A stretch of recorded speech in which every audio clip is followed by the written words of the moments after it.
So, welcome to another edition of XFeed. My name is Schiller. It's funny when we look out on the timeline, everybody's still in absolute mass panic regarding it. So, we're going to go over headlines that are happening within the NFT space. We're going to go through happenings within the crypto world, but it's turbulent out there, which usually means that something is about to happen. And yesterday, 200 million liquidated from the cryptocurrency market in the last 4 hours. So everybody got wiped out from leverage, and then immediately everybody's back doing that leverage. But over on the Web3 gaming side of things, look at this immutable play from Immutable X.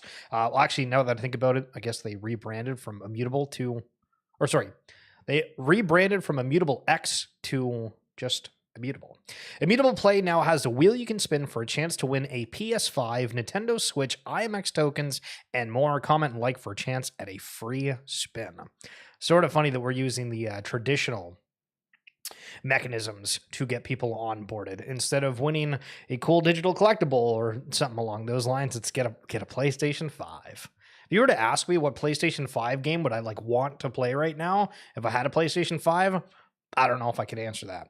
If you're on Windows 10, heads up. And if you got anybody else that's on Windows 10, if you go and you just type in update on the left bar, it'll pop up because the support for Windows 10 has stopped. You might have been somebody who's gone out and did the upgrade to Windows 11, but apparently you can just enroll for the extended security. I thought you were going to have to pay for it, but it's not the case. I don't really want to upgrade to Windows 11 because I've seen a lot of bad things about it. But just so you know, if you're on Windows 10, you just type in update, you can go to this, and then it'll pop up, and you just say that you want to continue on Windows 10 for the time being. Pudgy Penguins highlighting the fact that in the Korean Film Award ceremonies, one of the winners got a Pudgy Penguin alongside flowers as a gift. Very interesting.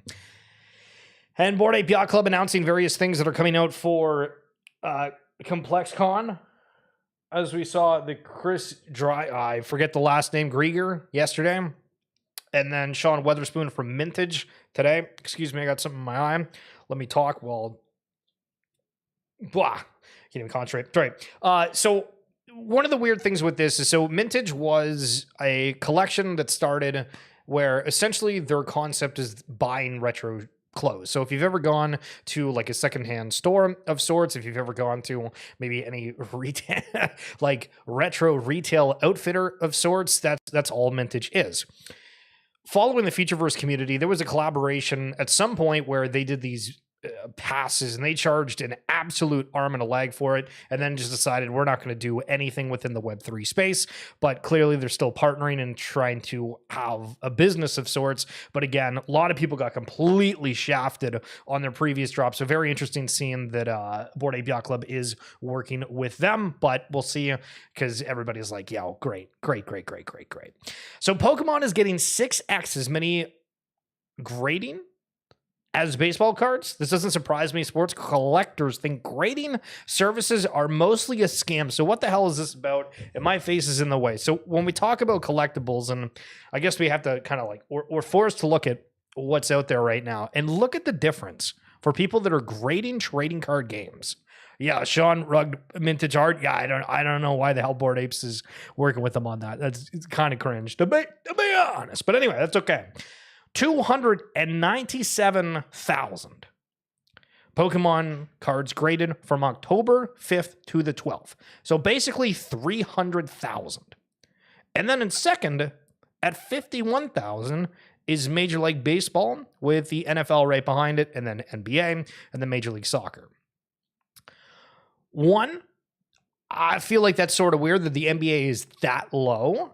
But maybe it's just more of an off-season thing, because clearly MLB is in the playoffs, so everybody's paying attention and they're wanting to, see what's going on. Major League Soccer, listen, we're a big fan of that, but not many other people are. But look at the difference of what the king is. And so when we then compare it, right, because we're doing the compare and contrast, and you look at the entirety of the NFT space and you say, all right, well, what's kind of the biggest and the best? And do we just by default say that it's CryptoPunks, or does it need to be something that is more easily accessible? These are sort of the questions, right? Because that's specifically about card grading, but what does it look like when you look at the Web3 side of things. Yo, what's up, Dowser? Mintage rugged Phoebe peeps as they found out tech wasn't there, so it's actually Phoebe rugged Mintage. That's a fair point, but I don't get why they just wouldn't do anything. Like, so my problem with the argument there is more just like why not offer something? Because I think what they did was like a 10 or 20% discount for people that had memberships. But they cost like way more than that. And I don't even know if that's like still supported. It felt like maybe that was a one-time drop. And then over in the world of Binance, you guys have been seeing these headlines, right? So Binance launches the Together Initiative, a $400 million recovery and confidence rebuilding plan to support users and institutions during this volatile period. So as we did a stream Sunday night covering the greatest crypto crash in history. Wow. Yeah. See, it was funny. I've been watching other people's streams about it, and they were like, oh, like it wasn't in dollar value. I'm like, huh? That's what everybody's saying. It was like 20 billion. So obviously that's all like off of leverage, right? So it's like what money was actually lost per se, but weird comments about it. Anyway, the point being is that Binance is now doing like all these goodwill things. They went from, hey, we're going to give back 200 mil to, hey, we're going to give back $400 million. Okay. Oh, okay.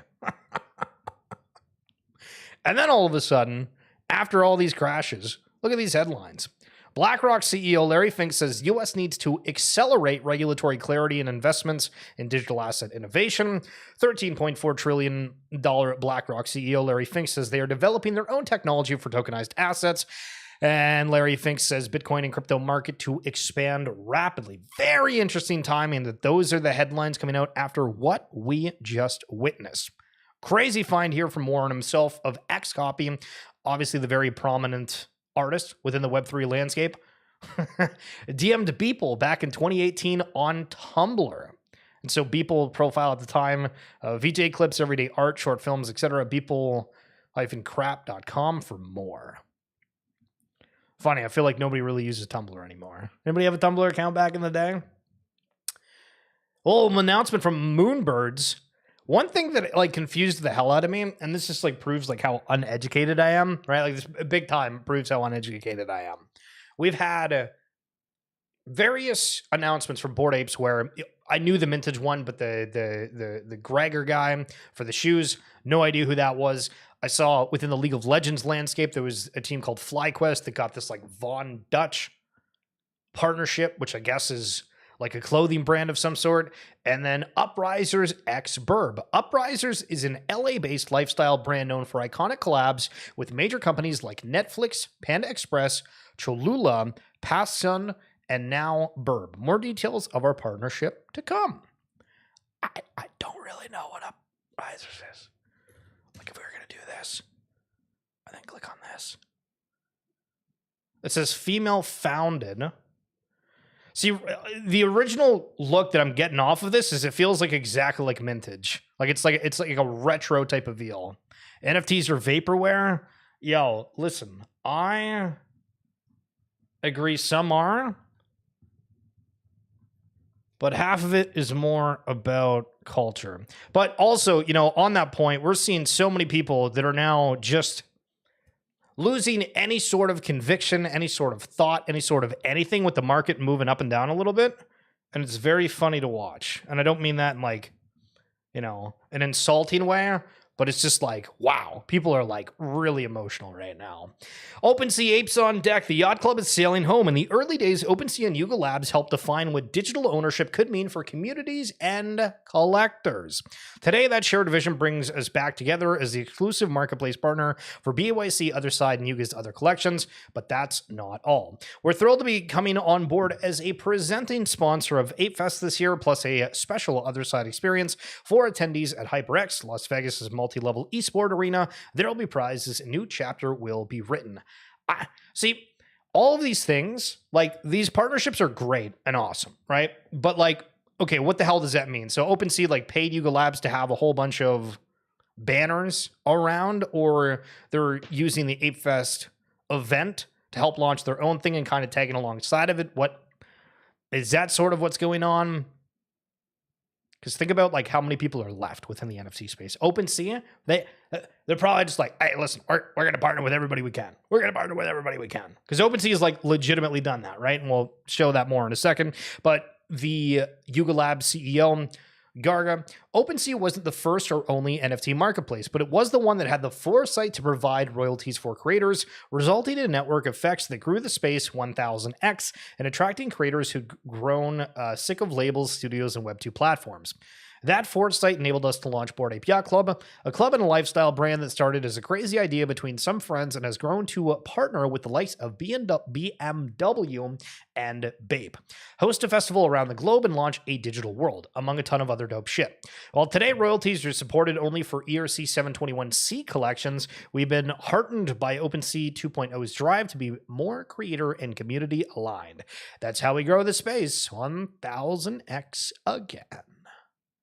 And then Sergito over from MeBits. Pretty cool to see penguins, the pudgy kind, moonbirds, and now apes join MeBits and Good Vibes Club in signing official partnerships with OpenSea. I think the total addressable market for NFTs is much bigger than we all imagine, and we can get there faster by working together and supporting the good players in this industry. Question for you. I don't know if we have the answer. Do we need a companion collection of a collection? Think about it. If people are mainly using these for avatars, because that's essentially what it is.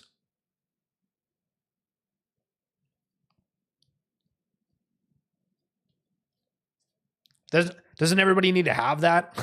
Like, I don't know how the hell you're going to access that or be a part of that if you're not. So the idea originally with all these companion collections that Yuga Labs and Bored Apes did was that, hey, you're like expanding the group, right? But then everybody's even gotten like niches upon their niches, and clearly the sector, the industry, whatever you want to say, has expanded rapidly. But do we need the companion collection of a companion collection? If you held a Bored Ape, you're not happy, you were down 45 ETH from the peak, why would they ever go up that high? If you buy one, you got to sell it to someone else. You can't sell it on exchange. I can sell crypto whenever I want. I have a lot of NFT. I won't be buying anymore. Well, yeah, I mean, we don't really know what any of that sort of looks like. But again, for anybody that bought at the heights that they did they buy it on the assumption that they were going to go to like 85 ETH? I don't know. I feel like we can use that kind of argument for a lot of things, right? Because every single collection had just stupid parabolic heights. And then it's, all right, is it historical? Is it community driven? Is there something with these NFT strategies that's going to play a bigger role within the whole thing? It's kind of just like questions upon questions. And then news coming out of New York. The mayor, Eric Adam, launches first ever city office for digital assets and blockchain. Listen, what if you're a mayor of a city and you're on the board of the digital assets and blockchain? Would you not want to be rocking a major NFT collection as your profile picture to show that you're a part of the space? Remember, celebrities did that. What if you get the government officials to do? In case you missed it, it got leaked yesterday via a major breach at Game Freak that Nintendo has been working on a Pokemon MMO. Now, of course, this probably doesn't have anything to do with blockchain, but if you've been waiting for the Pokemon MMO, big one, there you go. So we talked about yesterday how Bhutan put their digital identities on the blockchain. And then Ryan Adams here just not really accepting that that's good enough. Bhutan building on Ethereum is cool. You know what'd be even cooler? If they also bought ETH. It's awesome that Bhutan is building on Ethereum. Digital identity is a fantastic use case, but if Ethereum can't convert building on Ethereum to holding ETH as a store of value, it'll never live up to its cyberpunk dreams. I feel like we don't. Do we still have the cyberpunk type of like vibes around crypto right now? I feel like it just doesn't exist, period. I feel like it kind of was for a little bit. I bought for $1,400 and I've cashed out for 3 years and had fun for. And it's lifestyle club. You keep buying spot. Yeah, well, I mean, I think that's like part of the argument, right? And everybody's got different like opinions on things, but like clearly, you know, somebody that bought something for multiple, if not even hundreds of thousands of dollars, is probably in like a different lifestyle bracket than the people that minted things for like 250. When a celebrity promote your NFT, that's a sell sign. Well, see, that's the thing. It's like, is it paid? Is it like organic? Or are they wanting to like do something where they just like pick a collection and then want to be a part of it? And then you're just kind of like you're associated with it, but you're not like intending to be associated with it. Well, think of like Logan Paul, right? Back in the day for Oni Force and World of Women. Those are two collections he just bought. I doubt either of them like actually talked to him, but he was trying to use that as leverage when he launched the Crypto Zoo. But with that being said, like, again, we haven't really seen that many like NFT style launches. We've seen like crypto ones lately. But CZ from Binance, let me share a little story of the largest ever single payment from Binance, the $6 million in 2017. I hope this will help you better understand the Binance culture. I don't really use Binance, so I don't know what like the culture is, but I've seen where everybody was suddenly like, oh my God, Binance meme season, go, go, go, go, go. And I'm sitting here like, all right, I will watch, enjoy. Binance launched on July 14th, 2017, having successfully raised $15 million in its ICO 2 weeks prior. Less than 6 weeks later, on September 4th of 2017, China issued a ban on crypto exchanges, crypto mining, and as well recommending any ICO projects to return user investments in full should the users want it. With the announcement, many tokens dropped below their ICO price. BNB dropped from 22x to 6x of its ICO price. Still insane. It was still a 6x. So no one wanted to return $6 for $1. However, 4 other projects on Binance fell below their ICO prices. The teams behind those projects lacked the funds to fully reimburse their users. Our team ran some calculations. The gap was about $6 million US. The team called me and asked if we should use our own funds to make our users whole, even though those were neither our projects nor our obligation. $6 million might not sound like a lot today, but to put it in perspective, we had raised $15 million just 8 weeks prior. We were not profitable. We were buying servers and hiring people. We were burning cash. Giving $6 million to users would deplete our corporate treasury by more than 40%. I joined the call on a moving train in Tokyo. I asked if anyone had any objections. No one objected. I said, let's do it. Percentage-wise, that was the single largest transaction in our corporate history. That announcement immediately received overwhelming responses from the crypto community, not only in China, but around the world. A little bit of PR, eh? No other company had protected its users to such an extent, even to this day. The market rewarded us. Users from around the world joined us. They saw that Binance protected users with not just words, but with action and funds. When we made the decision to make users whole, we had about 35,000 users. A month later, we had 120,000 users. We became profitable and have been ever since. 2 months after that, we became the world's largest crypto exchange and have been ever since. Hence our core value: protect users. Man, listen, see, they're giving about back 400 million. They're talking about all these history things. Oh my goodness, what a campaign coming out of the world of Binance. I love my Porsche. I don't care who buys one if they get too popular. Roar, I use it because it allows me to buy spot, have some tokens there, do transactions. Are you talking about Binance? You talking about Binance, Roar, or what are you talking about? Linktree is a $1 billion company. Yo, have you guys seen the Linktree? Listen, remember when I talk about the RWA SegMints Podcast, and I'm like, guys, it's in the link in the description below if you're on YouTube, or on my bio on X, and then boom, it's the Linktree. $1 billion. $1 billion. That's what the company's worth. For giving people the access to post multiple links. Higher, true. Okay. What do we got? We got a hot take. Okay, we're steaming them up. 90% of crypto projects need a Hey, listen, Roar, I feel like you were parading about this. If these projects rebranded, their product would probably resonate more with their audience. So let's stop and think for a second. Like, when we're saying crypto projects, are we talking about NFTs or simply protocols? Because I've made the note for protocols, right? When you go and you type, as an example, Flow blockchain. I spelt that horrifically wrong. Excuse me for uno momento. But you look at this, right? And it says, build the next killer app. Flow provides the tools and infrastructure to build and scale apps faster and better than anywhere else. And so we look at that and we're like, okay, start building. Well, that's not really like me, right? Like, I'm not going to want to build on Flow. Like, where do I go? I've heard all these people talk about Flow and all these apps and stuff. Where do we go? Okay, so if I go to Explore, we got the ecosystem. Okay, cool. Now we're talking. Now people can look, and obviously we know what all these different ones are. But actually, that's kind of cool how they look at that. Yeah, I feel like there got to be music. You know what I mean? The boxes are moving with you. But it like this sort of thing is like really cool. But I feel like people are so lazy that they'll like look on this and be like, oh, okay, like that's not it. And then go and try to find it a different way. Now, I think Flow is actually done pretty well in terms of like the branding. And clearly when you have Disney, NBA, everything else, you're good. I mean, if we were to go Ethereum, we just type in Ethereum and see what pops up there. No, we don't want the wiki. The Complete Guide to Ethereum, the leading platform for innovative apps and blockchain networks. I mean, does this make you want to like get on board? Think of all the things you've done on Ethereum. You know what I mean? Oh, what do we think? Do we think we're like vibing with this sort of thing? I don't know. So sure, I think part of it could use a rebrand. If these projects rebranded, their product would probably resonate more with their audience. Right now, it's looking like Boomer Central. Hire a Gen Z designer or someone with taste, a fellow brand enthusiast. I mean, I don't know. If you go into your like favorite projects like X Page, do you feel like it's entertaining, update, educational of any sorts?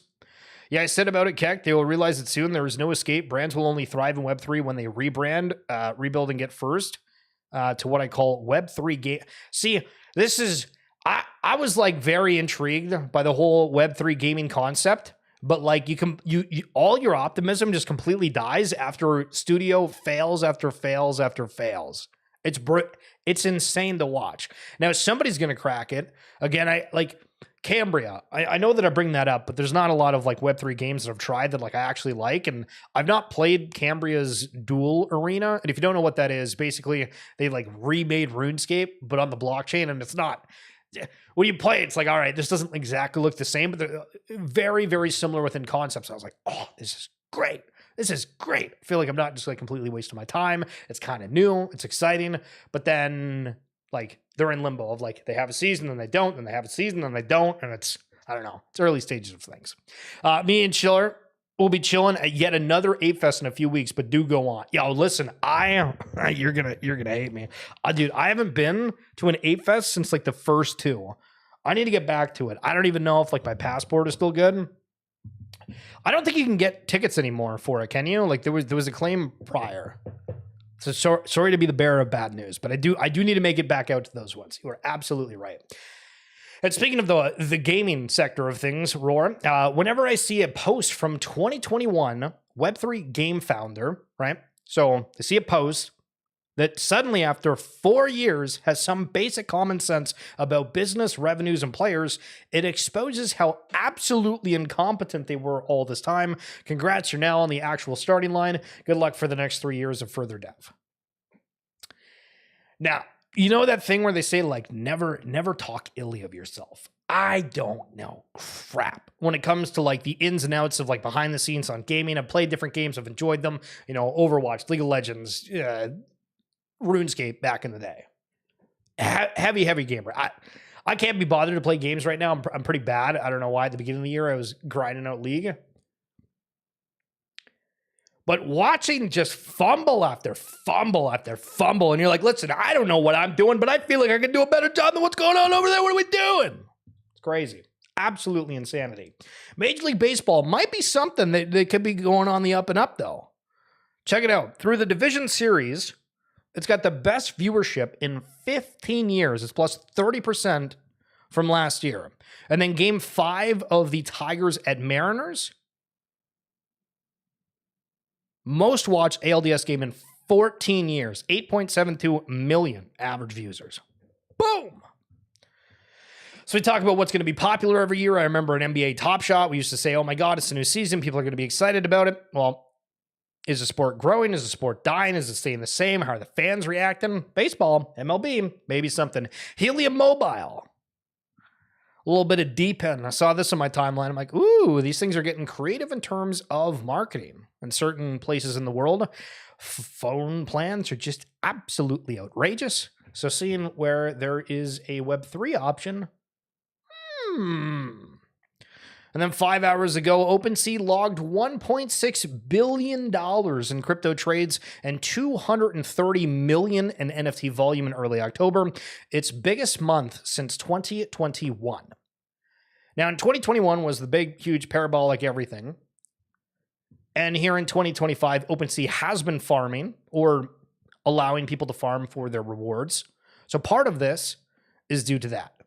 Part of it is due to the fact that Ethereum was at 1,500 and then roared to over 4,000. And people feeling, hey, you know what, we can spend a little bit here and there.